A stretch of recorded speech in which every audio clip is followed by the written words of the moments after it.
स्वागत है आप सभी का एक बार फिर से एक्सपी क्लासेस में। मैं चेतन प्रताप आज आपके लिए लेकर आया हूं कक्षा 9 में हिंदी काव्य के अंतर्गत रहीम द्वारा रचित दोहे।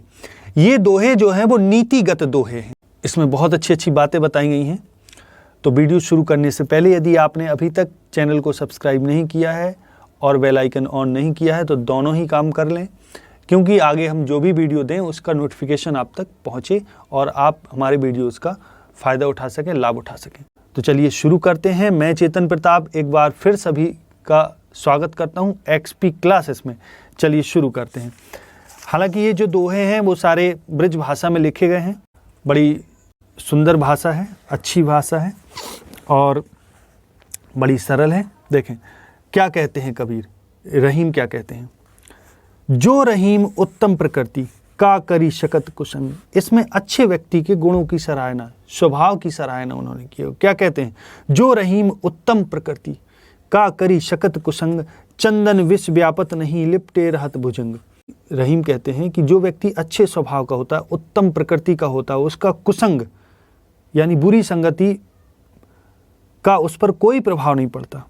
और ठीक वैसे ही नहीं पड़ता जैसे चंदन विष व्यापत नहीं, कि चंदन पर लिपटे रहत भुजंग, कि चंदन के वृक्ष पर बहुत सारे सर्प लिपटे रहते हैं तो भी सर्पों के विष का प्रभाव चंदन पर नहीं पड़ता। ठीक वैसे ही अच्छे व्यक्ति जो होते हैं, सज्जन पुरुष जो होते हैं, उन पर बुरे व्यक्तियों की कुसंग का कोई भी प्रभाव नहीं पड़ता। आगे देख, दूसरा है रहीमन प्रीति सराहिए मिले होत रंग दून, ज्यों जर्दी हरदी तजे तजे सफेदी चून।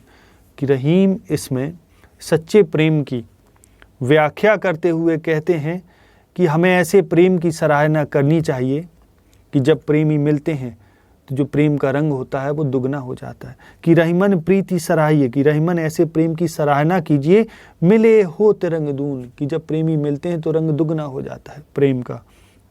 ठीक वैसे ही जैसे ज्यों जर्दी हरदी तजे, कि जैसे जर्दी यानी पीलापन, हरदी तजे मिले सफेदी चून, और जो चूना होता है वो अपनी सफ़ेदी को छोड़ देता है। यानी जब हल्दी और चूना मिलते हैं तो अपने अपने रंगों को, हल्दी पीलापन छोड़ देती है, चूना अपना सफ़ेदी छोड़ देती है। जब दोनों मिलते हैं तो एक नया ही रंग उत्पन्न होता है, लाल रंग। ऐसे ही हमें प्रेम की सराहना करनी चाहिए कि जब दो प्रेमी मिलते हैं तो उनका रंग भी दुगुना हो जाता है, दोगुना हो जाता है। आगे देखिए, अब इसमें सज्जनों के नाराज होने को इसमें बताया गया है कि सज्जन यदि नाराज हो जाए तो उसे मना लेना चाहिए। क्या कहते हैं, टूटे सुजन मनाइए जो टूटे 100 बार, रहीमन फिर पोइए टूटे मुक्ताहार। मुक्ताहार माने मोती का हार। कि रहीम कहते हैं कि हमें सज्जनों को ठीक वैसे ही मनाना चाहिए, टूटे सुजन यानी सुजन माने अच्छे जन, कि हमें सज्जनों को ठीक वैसे ही मना लेना चाहिए जो टूटे 100 बार। कि सज्जन यदि 100 बार भी हमसे रूठ जाएं तो हमें मना लेना चाहिए, ठीक वैसे ही मना लेना चाहिए जैसे यदि कोई मोतियों का हार टूट जाता है तो हम उसको बार बार पिरो लेते हैं ना, ठीक उसी प्रकार से हमें सज्जन को भी बार बार मना लेना चाहिए। टूटे सुजन मनाइए जो टूटे 100 बार, रहीमन फिर पोइए माने जोड़िए टूटे मुक्ताहार। अगला जो पद है, रहीमन अशुआ नैन ढरी जिए दुख प्रगट करे, जाहि निकारो गेहते कसना भेद कही देई। अब इसमें रहीम ने घर से निकाले जाने पर हर व्यक्ति घर के भेद को कह देता है। इस बात को बड़े स्पष्ट शब्दों में उन्होंने कहा है। और कैसे कहा है कि कहते हैं रहीमन असूआ नैन ढरी, कि जो आंसू होते हैं जब नैन से ढरते हैं, गिरते हैं तो जिए दुख प्रगट करे, कि जिए माने हृदय का दुख प्रकट करते हैं। जब आंसू नेत्र से गिरते हैं तो इसका मतलब ये कि वो आंसू हृदय में जो तकलीफ है उसको आंसू अपने माध्यम से व्यक्त कर रहे। ठीक वैसे ही जब किसी व्यक्ति को घर से निकाला, जाहि निकारो गेहते, गेह माने घर, कि जिसको गेह से निकाल दिया जाए, घर से निकाल दिया जाए तो घर के सारे भेद, कस ना भेद कही दे, तो कैसे ना घर के भेद बोल देगा। यानी जिसको घर से निकाल दिया जाए तो घर के सारे भेद कह देता है।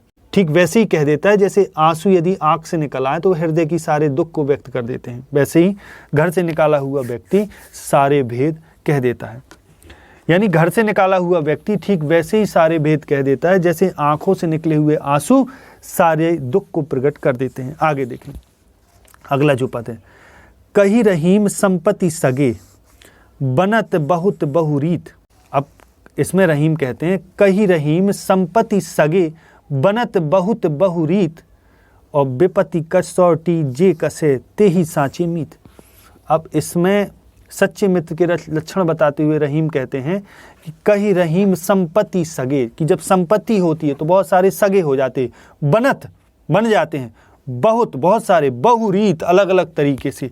यानी जब संपत्ति होती है, धन होता है, तो हमारे बहुत सारे मित्र अलग अलग तरीकों से हमारे हो जाते हैं, बन जाते हैं।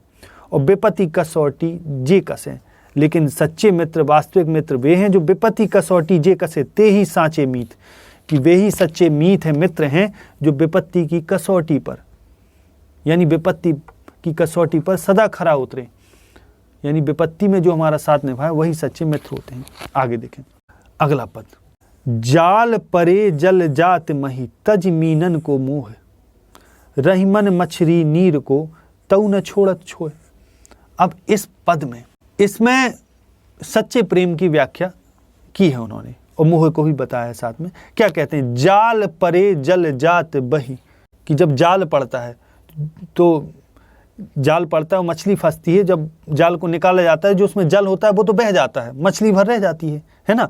कि जाल पड़े यानी जाल पड़ने पर जल जात बही तज मीनन को मोह, जल मछलियों का मोह त्याग कर निकल जाता है, केवल जाल में मछलियां भर बचती हैं। रहीमन मछली नीर को तऊ न छाणत छोए, और तब भी जल के जाने पर भी जो मछली होती है वो नीर को यानी जल का, तऊ माने तो भी, न छाणत छोए, छोए माने प्रेम, तब भी मछली प्रेम का मोह नहीं छोड़ती, यानी जल का मोह प्रेम मोह नहीं छोड़ती। यानी जाल परे जल जात बही तज मीनन को मोह रहीमन मछली नीर तो तऊ न छोड़त छोए, यानी जल का जाल में पड़ने पर जाल से जल तो निकल जाता है, मछली फंस जाती है, लेकिन फिर भी मछली जल के निकल जाने पर भी जल का मोह नहीं छोड़ती। आगे देखें, दीन सबन को लखत है दीन ही लखे न कोई, जो रहीम दीन ही लखे दीन बंधु सम होए। अब इसमें रहीम ने गरीबों दीन दुखियों पर विशेष दया रखनी चाहिए ऐसा कहा है। और क्या कहते हैं कि दीन सबन को लखत है, जो दीन होता है, गरीब होता है, वो तो सभी को कृपा की दृष्टि से देखता है, सभी को अच्छी नज़र से देखता है। दीन सबन को लखत है माने देखता है, दीन ही लखे न का, वो जो दीन है उसको कोई भी नहीं लखता माने देखता, यानी दीन पर, गरीब पर कोई भी अपनी दृष्टि नहीं रखता, दया दृष्टि नहीं रखता। जो रहीम दीन ही लखे, और रहीम कहते हैं कि जो दीन को यानी जो गरीब को देखता है, उस पर करुणा दया करता है, दीन बंधु सम होए, वो दीन बंधु के समान होता है, यानी ईश्वर के समान होता है। आगे देखें, प्रीतम छवि नैनन बसी पर छवि कहाँ समाए भरी सराह रहीम लखी पथिक आप फिर जाए। अब इसमें ईश्वर के प्रति प्रेम उत्पन्न हो जाने पर मोह समाप्त हो जाता है, वो कहा गया है, उसकी महिमा यानी बताया गया है। रहीम कहते हैं कि प्रीतम छवि नैनन बसी, कि जब प्रीतम की छवि जब नैनों में बसती है तो पर छवि कहाँ समाए, तो पर माने दूसरे की छवि फिर कहाँ समाएगी, यानी आँखों में जिसकी छवि बसी है फिर उस जगह दूसरे की छवि नहीं आ सकती। भरी सराह रहीम लखी, कि रहीम कहते हैं कि जब सराह को, रहीम अगर कोई पथिक होता है वो सराय देखता है कि भरी है, सराय एक प्रकार की ठहरने का स्थान होता है, कि वो देखता है कि सराय भरी है, तो पथिक जो पथिक होता है आप माने अपने आप फिर जाए, लौट जाता है, यानी देखता है कि पहले से ही सराय भरी हुई है तो दूसरा व्यक्ति वहाँ से भाग जाता है। ठीक, यानी नेत्रों में यदि कोई बसा है, प्रीतम का रूप बस गया है, तो उसमें फिर किसी दूसरे की छवि नहीं आती। ठीक वैसे ही नहीं आती जैसे सराय को भरा हुआ देखकर यात्री स्वयं वापस चला जाता है, लौट जाता है। आगे देखें, अगला पद है, रहीमन धागा प्रेम का मत तोरे चटकाए टूटे से फिर ना जुड़े गांठ पड़ जाए। अब इसमें प्रेम संबंधों को कभी हमें समाप्त नहीं करना चाहिए, ऐसा उपदेश दिया है रहीम ने। क्या कहते हैं, रहीमन धागा प्रेम का मत तोरे चटकाए, कि हमें प्रेम का धागा कभी तोड़ना नहीं चाहिए। मत तोरे चटका, ना तोड़ना चाहिए ना चटकाने की आवश्यकता है। रहीमन धागा प्रेम का मत तोरे चटकाए, कि रहीम कहते हैं कि हमें प्रेम का धागा तोड़ना नहीं चाहिए। टूटे से फिर ना जुड़े, जुड़े गांठ पड़ जाए। कि अगर प्रेम का धागा एक बार टूट जाए तो फिर जोड़ता नहीं है, और जोड़ते हैं तो फिर गांठ पड़ जाती है। अगला जो पद है वो बहुत अच्छा पद है, समझने योग्य है वो पद। अब इस पद में क्या कहते हैं, तो ऊपर वाला समझ में आ गया, रहीमन धागा प्रेम का मत तोड़े उचटकाए, टूटे से फिर ना जुड़े, जुड़े गांठ पड़ जाए। समझ गए, रहीमन धागा प्रेम का मत तोड़े उचटकाए, टूटे से फिर ना जुड़े, जुड़े गांठ पड़ जाए। आगे देखें कि हमें प्रेम के धागे को कभी तोड़ना नहीं चाहिए, यदि एक बार टूट जाए तो फिर वापस जोड़ने में गांठ पड़ जाती है। कदली सीप भुजंग मुख, स्वाति एक गुण तीन, जैसी संगति बैठिए ते सोई फल दीन। अब यहाँ संगति के प्रभाव को उन्होंने व्यक्त करते हुए कहते हैं कि जो स्वाति नक्षत्र की बूंद होती है वो तो एक ही होती है, किंतु संगति के कारण उसके गुण तीन होते हैं। जैसे वह केले पर यदि पड़ जाए, कदली माने होता है केला, केले पर पड़ जाए तो कपूर बन जाती है, सीप पर पड़ जाए तो मोती बन जाती है, और भुजंग मुख, काले सांप के मुख में पड़ जाए तो विष बन जाती है।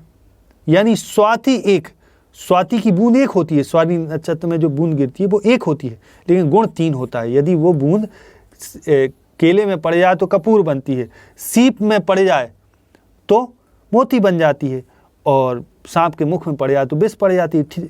वैसे ही जैसी संगति बैठी है तैसे ही फल दीन, यानी एक ही स्वाति बूंद का ये तीन अलग अलग जगह पर अलग अलग प्रभाव होता है, ठीक वैसे ही संगति भी है, जैसी संगत बैठेंगे वैसे ही फल होगा उसका। आगे देखें, तरुवर फल नहीं खाते हैं, सरवर पियई न पान। तरुवर फल नहीं खाते हैं, सरवर पियई न पान, कही रहीम पर काज हित, संपत्ति संचही सुजान। अब यहाँ जो सज्जन पुरुष है उसकी महिमा बताई है, परोपकार का गुण बताया है, और क्या कहते हैं कि तरुवर फल नहीं खाते है, सरवर माने सरोवर, पियई न पान, पान माने पानी, कि जो तरुवर होता है, जो पेड़ होता है वो कभी अपने फल नहीं खाता, वैसे ही सरोवर अपना पानी नहीं पीता। जैसे पेड़ स्वयं के फल नहीं खाता, सरोवर अपना पानी नहीं पीता, वैसे ही कही रहीम पर काज हित, कि पर काज दूसरों के काज के कारण, काम के कारण, यानी दूसरों के हेतु, संपत्ति संचही सुजान, दूसरों के लिए जो सुजान होता है, अच्छा मनुष्य होता है, वो संपत्ति का संचय करता है। यानी सज्जन पुरुष दूसरों के लिए संपत्ति का संचय करता है। आगे देखें, आगे क्या कहते हैं, रहीमन देखी बड़ेन को, लघु न दीजे डार, जहां काम आबे सुई, कहा करे तलवार तरवारी।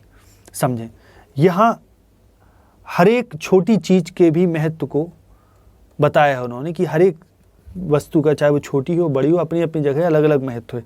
ठीक वैसे ही जैसे क्या कहते हैं, रहीमन देखी बड़ेन को, कि रहीम कहते हैं कि बड़े को देखकर, लघु न दीजे डार, कि छोटे को हमें डारना नहीं चाहिए, अर्थात फेंकना नहीं चाहिए, कि कभी भी बड़ी चीज को देखकर हमें छोटी चीज को फेंक नहीं देना चाहिए, क्योंकि जहां काम आबे सुई, कि जहां सुई का काम हो, कहा करे तलवार, कि वहां तलवार क्या करेगी, कि अगर जहां सुई का काम हो वहां तलवार से काम नहीं लिया जा सकता।